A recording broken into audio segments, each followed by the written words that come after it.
How's it going, everyone? Welcome back to the opposition preview. We're here, of course, Wolves versus Arsenal for tomorrow's game at the Molineux. And as always, when we play Wolves, there's only one man to get on the channel. We've got Dave from Talking Wolves. Dave, welcome back, my friend. How you doing today? You all good? Yeah, thanks for having me, guys. Yeah, all good. Thank you. All good. Good to hear, man. And Seb, welcome as always, man. How are you? You all good? Yeah, good. Thank you. Yeah. Yeah, of course. Big game tomorrow. We'll obviously start with Dave. Wolves. Bit of, very different to when we got you on the start of the season. You know, when you had Gary O'Neill, it's the first game of the season when we played you, and obviously at the Emirates, we did get the win against you guys. But a lot has changed. Obviously, you got a new manager now, so I just want to start there. Really, I mean, I look at you right now. You're just above the relegation zone. I think you're on the same points, in fact, as Ipswich. The last time I checked. What's like the current mood at Wolves right now? You know, you guys are currently in a relegation battle, but how have you made and how are you feeling of this new manager as well? Victor Pereira, is it coming in as you guys' new manager? Yeah. I mean, the mood is not great right now. I think if you look amongst a lot of Wolves fans, there's a lot of concern with what's going on at the moment at the club.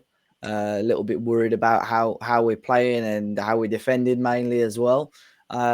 It's frustrating because I think if you look at our playing squad, there are a number of top individuals. Obviously, Cunha, who we may or may not talk about today, he was linked with you guys. But there's so many great players in there, but for whatever reason, it's just not clicking. And obviously, Gary O'Neill really struggled to get some sort of consistency out of the squad. He did well last year, considering, but you look at the form in the second half of the season with Gary O'Neill at Wolves. It was really poor, and that just carried on into this season. So he probably should have been sacked a little bit sooner, but unfortunately, just didn't, for whatever reason, didn't have the right men ready to take over. And obviously, Vitor Pereira has taken over, started off quite well, won his first two games, got a draw against Tottenham in his third. But since then, we've lost 3 on the bounce in the Premier League, conceding 3 goals in each game as well. So hopefully Monday against Chelsea was a bit of a wake-up call. But I mean, when you're welcoming teams like Arsenal, it's never easy to bounce back against teams like that. So, yeah, it's a little bit of a concern. I'm still confident that we've got the quality to stay in the Premier League, but every week, when we're dropping points or getting defeats, it just feels like for Wolves fans, it's getting harder and harder to support the team at the moment. Yeah, very well said, man. I think just quickly on obviously this new manager coming in for you guys. I was looking, just did a bit of background on obviously looking at he's got a bit of a CV. I think he was at Porto first, and he won a few trophies at Porto. He won a few Portuguese titles. I think he went to Brazil. He's been at many clubs. Obviously Portuguese as well. And I know you guys have that sort of like connection with the Portuguese side of things there as well. But what was obviously Gary O'Neill, as you rightly said, did pretty decent in that first season with you guys. What was like the whole reaction with you guys when you appointed Victor Pereira? It was very mixed. I think we sort of acknowledged at the time that he was probably the best manager that was available that would join a club that firstly probably wouldn't get backed massively in the summer in January, sorry, and two, for a club that are flirting with relegation. So we did go for other managers. We went and spoke to Moyes, to Potter, Conceição, Allegri, believe it or not, and obviously Wow. they all said no because they weren't going to get backed in January. So Vitor is us obviously leading on Jorge Mendes, who's the big Portuguese agent. So him helping us there, but you named a few of the teams that he managed there. He has got a long CV, but a CV where he tends to win football matches. He's a winner. So I'm hoping he's quite a fiery character. He's been quite honest with his assessment on some of the players so far. So I'm hoping he turns it around. I like him. I really do. But obviously, it's a results business at the end of the day. Thankfully, at the moment, Wolves fans haven't turned on him or anything yet.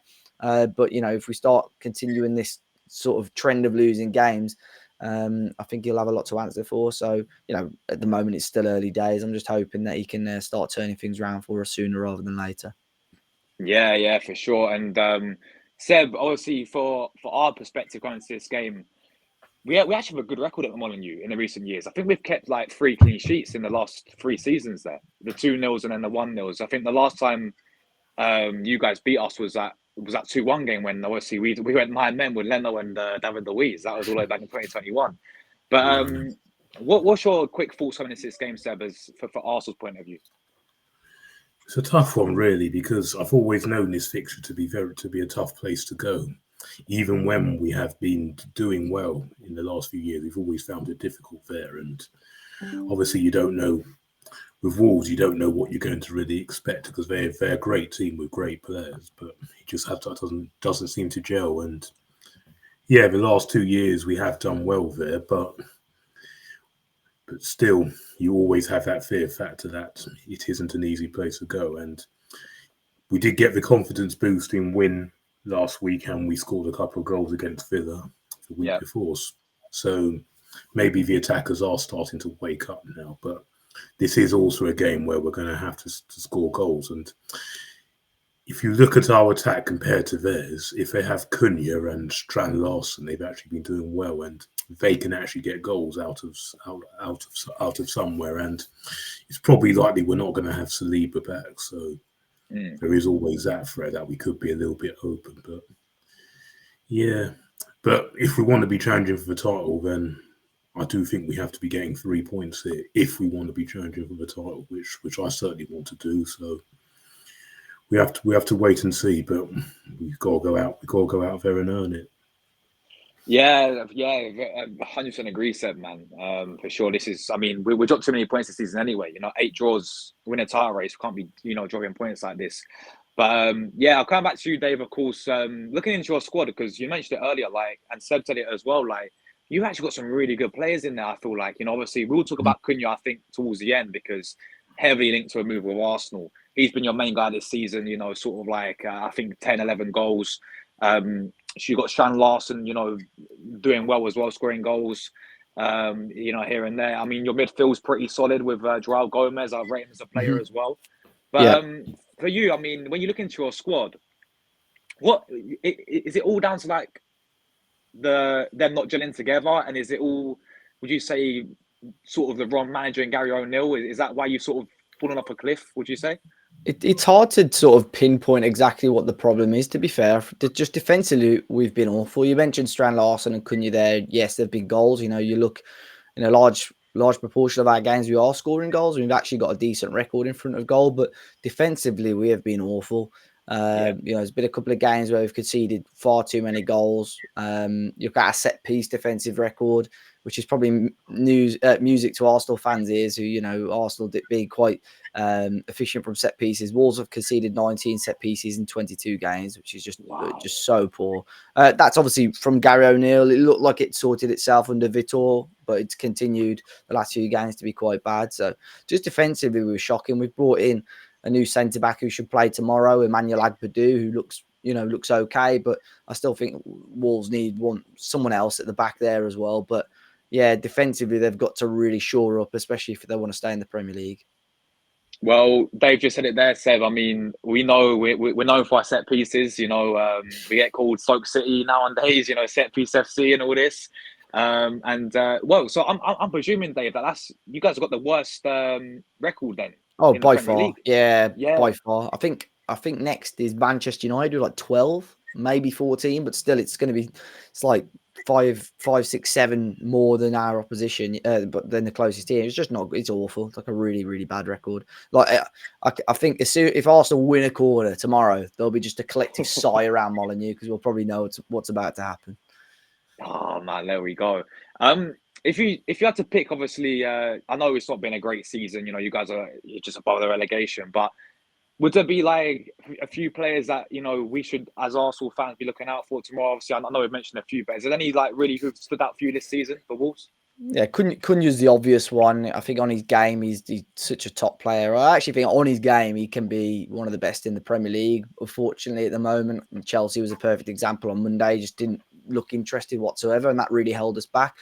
I'm hoping that negative reaction after Chelsea will sort of give him a spark to really play his game, against Arsenal, especially with the speculation surrounding the two. Strand Larsen as well. I like Strand Larsen a lot. I think he's the first proper number 9 we've had really since Jimenez. And, I think a lot of Wolves fans give him stick. I think his hold-up play is good, but sometimes he just struggle with the sort of physicality side of things in terms of sort of getting away from his man, or if attackers aren't quite close to him, he struggles to hold the ball at other times.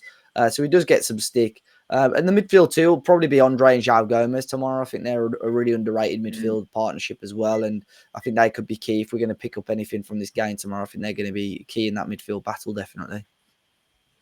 Yeah, for sure. I mean, obviously coming into this game overall, as we know, as we said earlier, said with a record, right? We've got a really good record there. But in terms of how you guys are really going to set up, is it going to be what you usually do with the like the back three, and then you play is it Aït-Nouri, and then you play, I think, Semedo as a wing backs? Yeah, probably. Yeah, I can't see that changing. I think it'll be a back three, Aït-Nouri, Semedo, wing backs, probably a middle two, and then like a front three. I've sort of said on my preview earlier today, it wouldn't surprise me maybe to see him add another midfielder in there. But what we've seen pretty much is like a 5-2-3 or 3-4-3 sort of formation. So I would assume he's going to stick with that for tomorrow's game as well. Yeah, and said for Arsenal's perspective, I mean, we know we've got a few injuries in there with Saliba still the big one for Arsenal. We know Saka's going to be out, Jesus out for the ACL. For what would you like to see Mikel Arteta do for us tomorrow in terms of team wise? Well, first of all, I don't want to see Partey at right back anymore. That is a definite no. I want to see him back in midfield with Rice and Odegaard. Along the back line, we have got Calafiori back. Zinchenko's available, even though it looks like he's probably going to be going. Tierney is same thing. So I reckon I'll be all right if we play Timber, Kirill, Gabriel, and Calafiori across that line.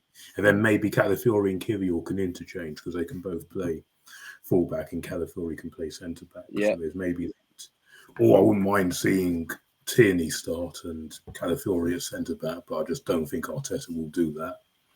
So we have actually got a couple of options there. I know we don't have Saliba, but still we should hopefully have enough to still not concede because we're supposed to be strong defensively. And